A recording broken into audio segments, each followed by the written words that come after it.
Hi guys, so today I have this new set from Die Press that they brought to HSN for the October 4th craft day.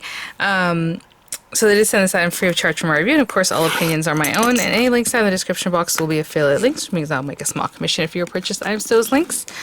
I do want to mention this item is already available there on the site. And one other thing, I have had a lot of comments of people saying that they're going to put things in their cart and, check out on craft day in case they have a shipping deal.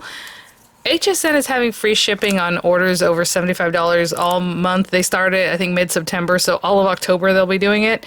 And yeah, so if you order anything, it's not on clearance, because I know they do that with like clearance orders of 75 or more, they get free shipping. No, this is the whole site, every day, all the time, through October 31st. So it seems like not many people are aware of that. I know they run the banner on the top of their site. It kind of scares me a little bit mentioning it, because sometimes they'll run specials on certain people's pages when you log in, and other people don't have that same deal or whatever it is. But I believe this one is for the whole site all the time. It should be, I think. So I hope I don't regret saying that. So, and you guys know you have the 30-day price guarantee. So, like, let's say you do pick up something before the craft day and it drops by a few dollars, you can just chat with them or call them, and they'll credit back that amount, right? The difference. So, and with tax, if that's something your state charges. So, I just want to mention that, because I think $75 a lot of time is very easy for us to get to, isn't it? Okay, so this is the Happy Hanukkah set, and let's just take a look at the inspo sheet here. So, traditionally with the Hanukkah items, there's like blue and white, maybe a little gold as far as colorways. I don't know, admittedly, a lot about it, but I know we have a menorah here, we have our little dove there, with a little wheat branch, and then the picture here, if your Star of David, maybe a little wheat sprig is what it looks like. And a little star here. Okay, so this is interesting, because we have a little dreidel here, and I'm familiar with that. I know they have like latkes and things that people eat traditionally. I guess a lot of the foods are like fried foods, but there's like a little jelly like filled donut kind of thing, and I'm sorry I don't know the name of it. So I'm trying to do my best, guys, and let me know what I get wrong, because I'm sure I got something wrong. You can let me know in the comments there. Yeah, so just help me out there. So really lovely, again, menorah.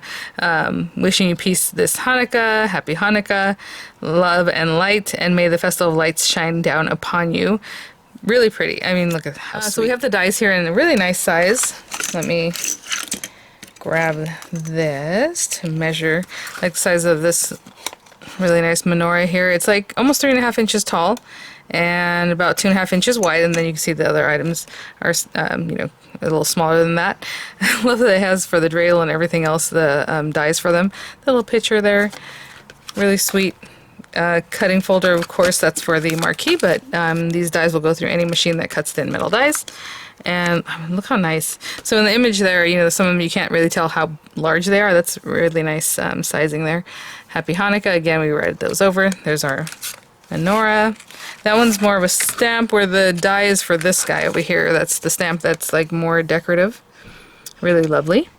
So I'm going to do is grab some papers, probably a lot of blue, white, little gold accents, and inks and things, and I'll be right back. So as you know, Hanukkah is a Jewish tradition. It's basically the festival of lights. So I'm going to use the little menorah, the one that we can cut with the die, and that's going to be like our focal point.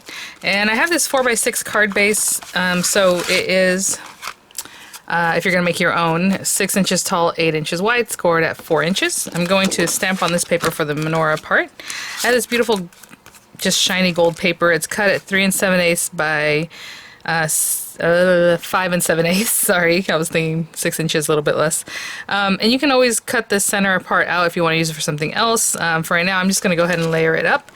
And then I'm going to stamp on this blue piece that I have cut at, let me think if this was 3 3/4. And I'm putting the glue in this area so that the very edges don't get much glue, because sometimes the glue warps this kind of really shiny gold paper. So the blue paper is 3 3/4 by 5 3/4. So if I do look at the stamp, though, that's just clearing this one, the May the Festival of Lights Shine Down Upon You, which I like that sentiment. they all work out really well, but this one really kind of pairs back with the menorah. Okay, guys, so let me put some of these things to the side, and all I'm going to do is set this up on my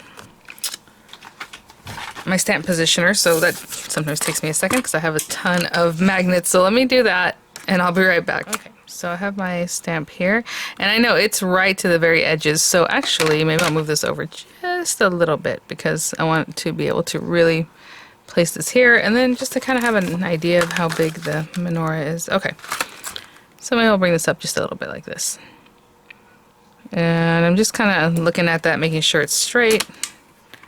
And I can even use this to help me. Yeah, that's pretty straight. Alright, so I'm going to pick this up. I am going to stamp it with some gold pigment ink, and then I'm going to go ahead and top it with the gold embossing powder. But let's get this guy going, which I almost forget to use almost every time. If you just have clear embossing powder, that's a great thing to have because you can stamp with any color of anything of ink, and then when you go to emboss the clear powder, of course, excuse me, the color underneath shows through, but I am just gonna make it a double with the gold embossing powder. Yeah, that's not bad. If I had just clear embossing powder, that would look really great. But let me put this to the side. I'm gonna put this to the side. And let's get this guy up over here. I guess I can put on this little scrap area here. And just gonna get this on there. I was gonna say I didn't quite get the that embossing buddy everywhere I needed it. Okay, so I'm just gonna hit that with a heat embossing tool, and I'll be right back. Guys, and look at that. Just gorgeous. And again, with heat embossing, as soon as you see that little powder turn from matte to shiny, just move on, okay? And it gives you the best result. And yeah, it does kind of warp your paper though a little bit, so you can see my paper's being kind of wonky right now, but that's okay. So what I'm gonna do is just go ahead and glue that down next. And then I'm gonna do the stamping and let that settle in. And I think I'm gonna use the gel markers to color the menorah in because it's small areas, so the tip of that works really well, of the gel markers, and I think it'll look really nice. And then I've been mentioning that you can drag out color from gel, I keep saying markers, I'm so sorry, pens. I'm just talking about markers when coloring. You can drag out the color and it's kind of like a watercolor effect, so we'll do that today. And I'm just going to keep this nice and flat, and I'll be right back. Actually, I have the card under here just to keep it nice and flat. What I'm going to do is go ahead and stamp the menorah, and then we're going to color it in. So I'm just going to take this, and let me think what I want to stamp it with. I'm leaving myself some room for the die, but I think that's good right there. And this guy. The reason I have this marquee next to me is because I put that on top of that to give it some weight so that the card can stay flat, especially after the heat embossing. So this paper is nothing special, it's just heavyweight paper, so I guess it's special in that way, but it should be able to pull a little of the color. Now that does mean it could start pilling and stuff like that, so we're going to be very careful as far as we don't want to pull up the fibers, but with stuff like this, you know, even adult coloring books are just, you know, nice paper, but you can also use the water brush on those, so I think it will be okay.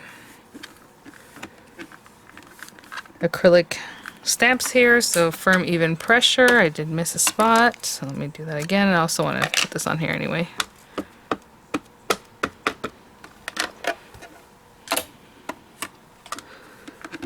It's that spot right there.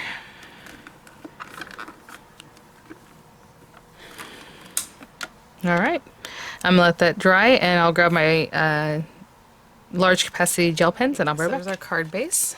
Lovely.